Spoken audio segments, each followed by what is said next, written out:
Hello everyone, this is Richard at Daikoku Legends. Back in October, I joined Drivers Lounge's 2-day Gunma driving tour, driving 6 different cars on the 2-day journey. The drive towards Gunma was scenic, with many tunnels to drive through which we don't have in Toronto. So after about 2.5 hours of driving, we arrived at Gunma to begin our day of Touge.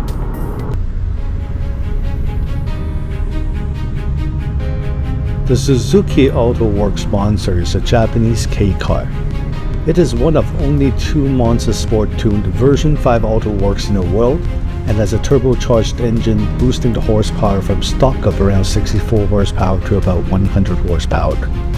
But don't be fooled by this small number, because the car is so light and agile, it feels quite fast and extremely responsive in corners. So this is the second time I'm driving the Alto Works Monster. I've driven it previously on their Hakone driving tour.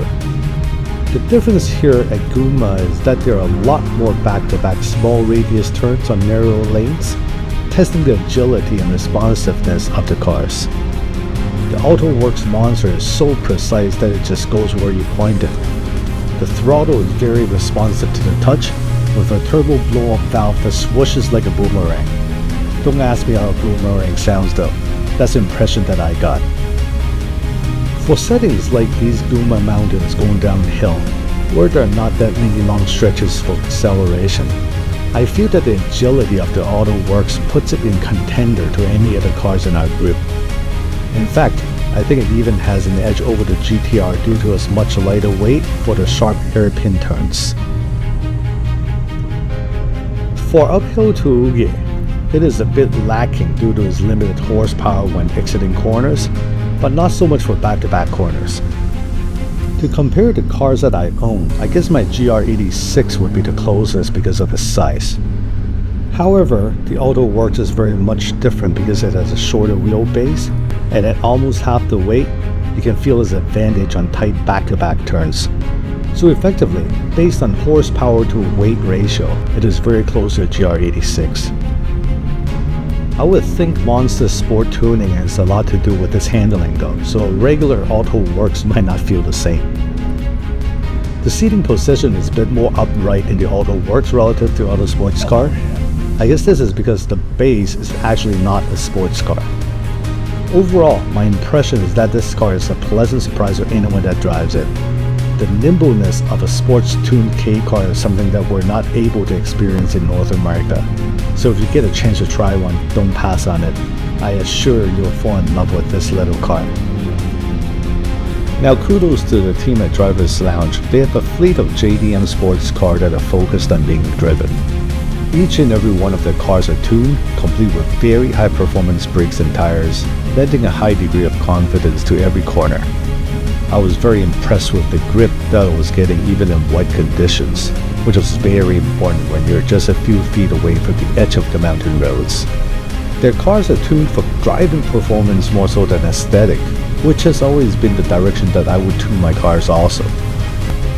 Now for those that are fans of Initial D, you must recognize this bridge.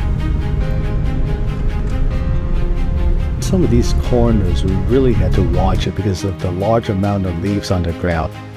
They're still okay when the roads are dry, but can get slippery really fast in damp condition. Here right across from our lunch spot is a Okinoya parking lot. I think the Initial D Tofu Shop AE86 and the Blue Seal 80 are parked here long term.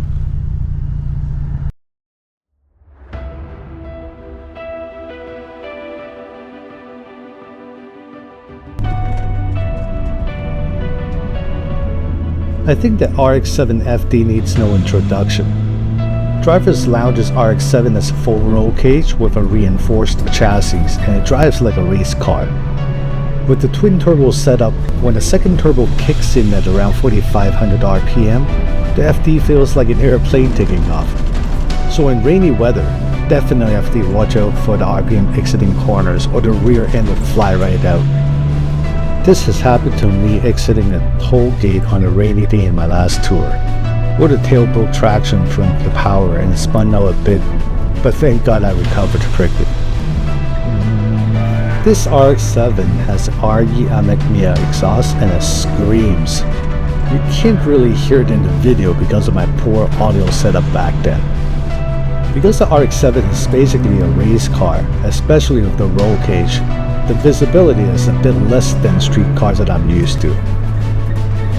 The A-pillar does block the visuals a bit, so you would see me peeking around on some turns to see what's ahead. The rear side windows are small, so checking the blind spot is not the easiest. But with that said, for single lane to gear driving, I don't need to worry about that. That's mainly for high-speed multi-lane highway driving. Now, the driving impression of this RX-7 is that it has a tremendous amount of power ready to go, with the whole suspension and chassis set up for aggressive cornering. I did have to really be careful at the back-to-back tight turns because I was worried about too much power kicking in exiting corners. If I compare it to my R35 GTR, which would be the closest comparison, I can say the RX-7 definitely feels more raw without some of the more sophisticated electronics traction control that the GTR has. But what it gets is better weight than a GTR, which I always feel is a bit heavy on the rear end on the track. I don't feel this at all with the RX-7. I think having more time to familiarize with the response of the RX-7, knowing its limits, would make it an amazing car to race on. But overall, having driven this RX-7 makes me really want to get one for myself. Let's see if that day will come soon.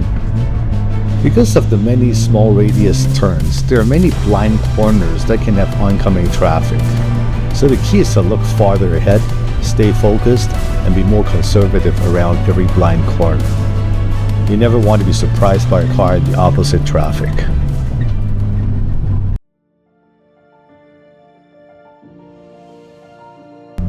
Now this Evo VI is one of my favorite cars from Drivers Lounge. It is a powerful car with very comfortable seating. Why is comfortable seating important? You would know if you're stuck in traffic for driving for 2 hours straight. The all-wheel drive on the Evo VI is very impressive. It glues to the road at any corner that I've encountered so far, wet or dry. If I don't count the R35 GTR that I have, which is a rear-wheel biased all-wheel drive, this might be the only all-wheel drive sports car that I've ever driven. I guess I do have to try an STI one day to compare. That would be the closest comparison. The turbo and blow-up valve on the Evo VI screams aggressiveness. I personally don't own any cars that have a blow-up valve yet, so hearing that sound every time I shift is exciting. Well, it's not adding speed, but it is an audible excitement that's hard to ignore. Just like the RX-7, the Evo VI has what seems to be a quick-release steering wheel hub, extending the steering wheel closer to me. I actually like this a lot and has since telescopically extended all of my car steering wheel out as much as possible, which gives me more steering feel. Another plus for the Evo VI over the RX-7 is the visibility through the A-pillar and the rear side windows. I've driven in Canada for 33 years now. I'm very used to checking blind spot by turning around my head. I have very clear visibility of what's in my blind spot on the Evo VI, which makes me a lot more comfortable and confident in passing lanes on highway. Now it's too bad that I'm not able to get my hands on one of these older generation Evos in Canada, and these are getting expensive to import from Japan too now. A little bit of self-introduction here. I've been into spirited driving for the last 31 years or so and have been driving manual cars since. Back then it was just a Civic DX hatchback, so I always have been driving with the underdog mindset. I've gone to the track for about 2 seasons in 1998 and 1999, but have not had a chance since then until late last year. I've never owned a real sports car until 8 years ago when I got my 370Z, which is with my brother now. In recent years, I'm starting to collect legendary machines, from the E93 BMW M3, an R35 GTR, then a BB6 Prelude to complete my childhood dream, and a GR86 aimed to be built as a track car over time.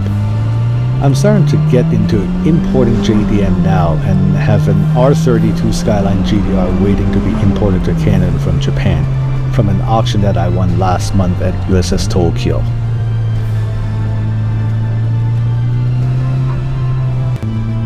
This year, I'm getting a lot more into motorsports and driving exploration. From the 5-track sessions at the Canadian Tire Motorsport GP track to 4 days of driving with Drivers Lounge in Japan, I'm finding myself immersing in this long-lost obsession of mine. Because you're good at what you do. So what else am I getting myself into?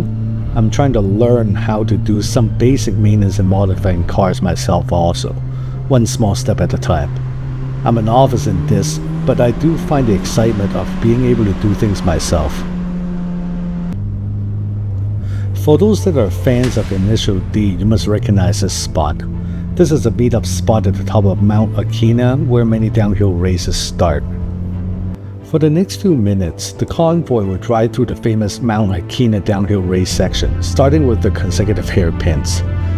It is quite dark at this point, with the road a little damp, so extra caution was required.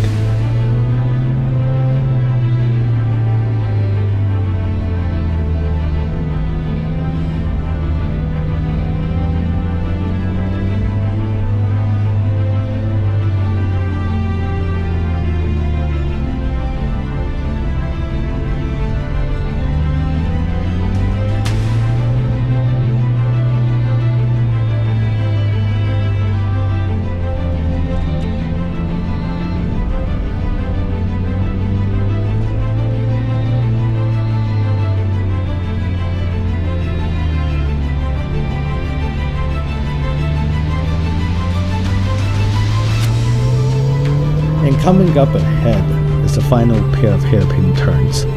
We'll end this drive segment at the final corner of the downhill race where Takumi would usually just drive off after winning the race. So overall, day one of this Gunma driving tour exceeded my expectations. Why? It's all about the roads that we're driving on and people I was driving with, and they're both simply amazing. I'm sure there are other parts of the world that have similar mountain roads, but because we don't have them in Toronto, it's an experience that I cannot get back home. While I was originally expecting the paths to be like Hakone, they're very different here in Gunma. Turns are much tighter, many more successive turns one after another. It really puts me in focus on driving for much of the day. I also think the trip schedule planning was on spot, with intermediate stops at famous Initial D locations for photo shoots, and to a lunch stop that also has car culture in mind. Yes, we stopped at where Seiya Cafe is, inspired by female drift driver Sayaka Shimoda. So even over lunch, car culture was part of the agenda. Now this is only day one. Subscribe and check out what day 2 brings, with my lineup being the Integra Type RTC5, the Supra Mark V, and the Super K-Car S660, fully tuned by Swoon Sport. Now you may think the speed does not seem very fast in the video, but in real life, because of the proximity of the edge of the mountains, the speed actually felt quite fast. So it's all about driving in your comfort zone and having controls under these dangerous circumstances. As a father of 2 that's almost 50 years old now, I do have to watch out for my limits. Now I am from Toronto, but have driven left-hand drive cars in the past. So one note about driving left-hand drive for me is that I use the driver's side mirror to check how close I am to the center line a lot. This allows me to gauge my distance to both sides of the lane, while the rest is really tracing the upcoming curves. While being able to trace the lanes are very important here, because you never want to cross a center yellow line when there could be oncoming traffic coming up.